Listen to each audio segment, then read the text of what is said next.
Where do you think he winds up? If I had to bet $1 today, in my mind, Mike Tomlin likes Shedeur Sanders. I don't think the Giants are going to take him at 3, but I'm not ruling it out. I don't think they will. I definitely don't think the Saints will take him at 9. Can't really find a team from 9 to 21, although someone could always trade up if they want him that much. So my guess is he would sit on the board till 21.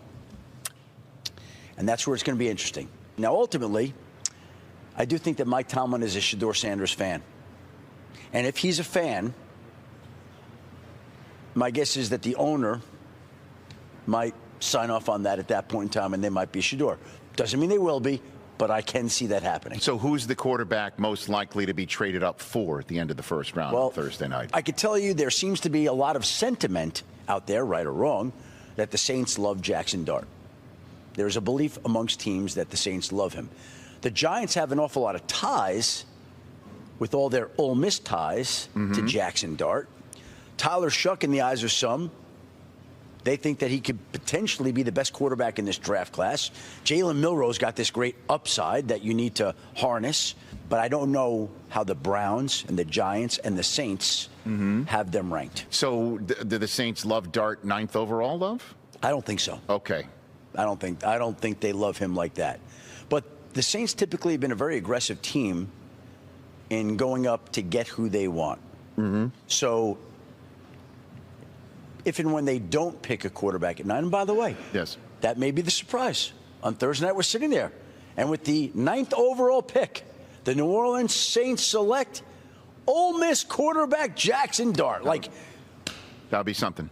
But you could see it. I just see a league, though, that goes ahead and takes people with red flags like it's an amusement park about things that you wouldn't want to touch somebody with a 10-foot pole, but we'll take that person because they're really talented. Well, and in this case, what? Let me because push he back interviewed on that. badly because Well, let me push back he on didn't.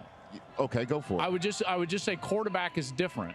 Once you get past the point where you're drafting for a starter and you're drafting for a backup, now that red flag or issue becomes a story and a narrative. And now the camera and the microphone is in the backup quarterback's locker. No organization in football wants the microphone and camera in the backup quarterback's locker. But that's also maybe part and parcel of a head coach not being able to control the narrative. I mean, Bill Belichick would put velvet ropes around any cameras, anything, and then that would be completely removed. If the Pittsburgh Steelers chose Shedeur Sanders, what do you think? Mike Tomlin suddenly going to have the narrative consume his locker room? No, there's somebody like Cam Hayward in there and TJ Watt in there and a whole bunch of veterans that can absolutely handle this sort of thing. So I don't kind of buy that. The one thing that I do want to push back on as well, or at least get your thoughts on, is the narrative that I'm seeing everywhere, that there are league folks who are trying to teach the Sanders family a lesson. I'm sure.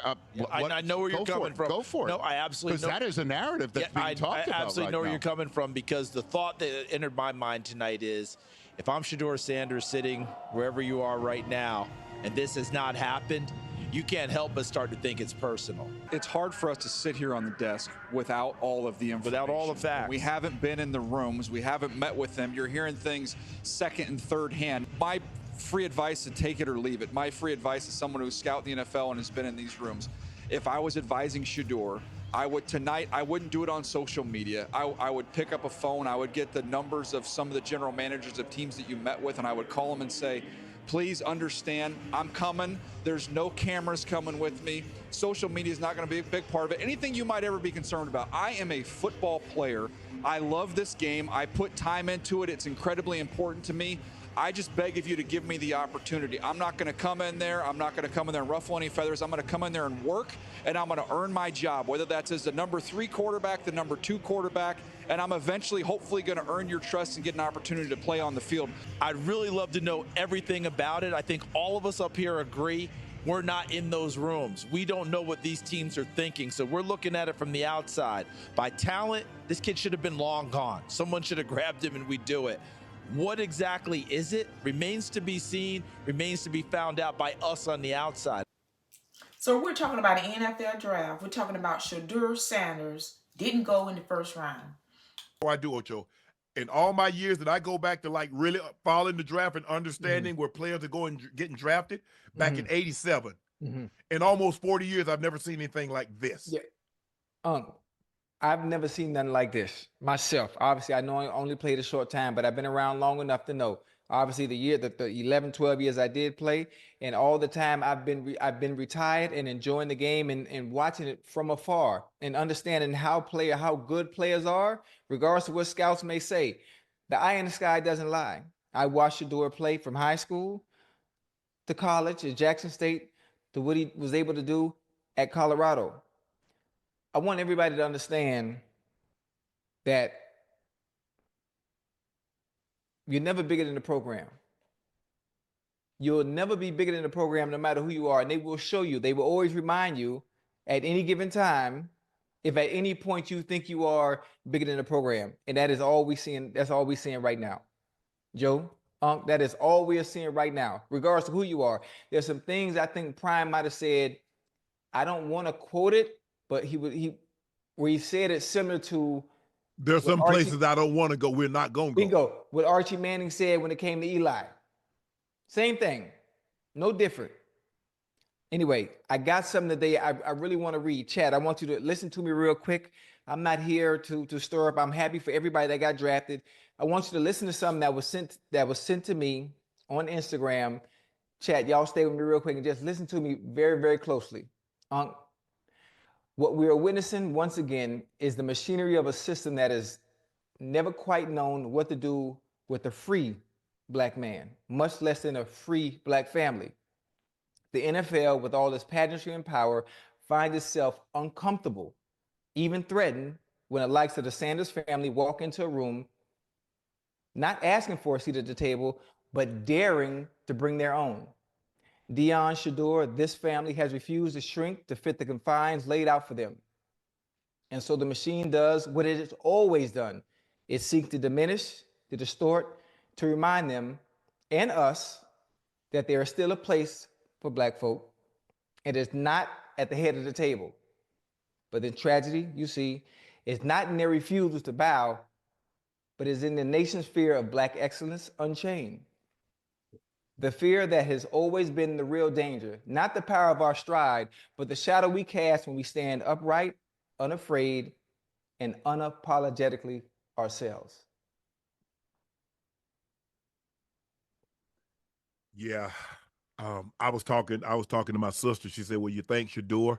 I said, Libby, I'm going to be honest with you. If he don't go in the second round, I think he might slide out of the third. It's all a game. It's all a game. Look, Ocho, It's a game. Your draft story, my brother's draft story was a lot different than mine. My brother didn't have to wait long. First round, 7th pick, boom, he gone. On a plane to Green Bay, boom. Second round. Hey, with red flags, with character issues, school to school, bounce from over and over. Why'd he go here? Why'd he go here? Bad. Still, second round. We taking a chance on him. There ain't no off the field issues with Shedeur. Nope. No issues, no nothing. Oh, he's arrogant. Oh, he's good. Cocky. Great. I have a question. What was Johnny Manziel? Cocky. Oh, give you one better. Baker Mayfield. What was Baker Mayfield? Okay, now, what I will say, when it comes to college and you watch film, that motherfucker, Johnny Manziel and Baker Mayfield, boy, they were absolutely awesome. Yes. But again, you can't take away what Shedeur was able to do at a Denver, Colorado team that won one game. They come back the next year with Shedeur, win 4, and I'm not sure what that record was. 4 or 5. I think they won 5, and then the next year I think they win 9. Yeah. I heard, what did I hear, Ocho? I heard someone says that his confidence doesn't match his game. So in other words, he does a lot of talking, and his game is not indicative of the type of bravado. What?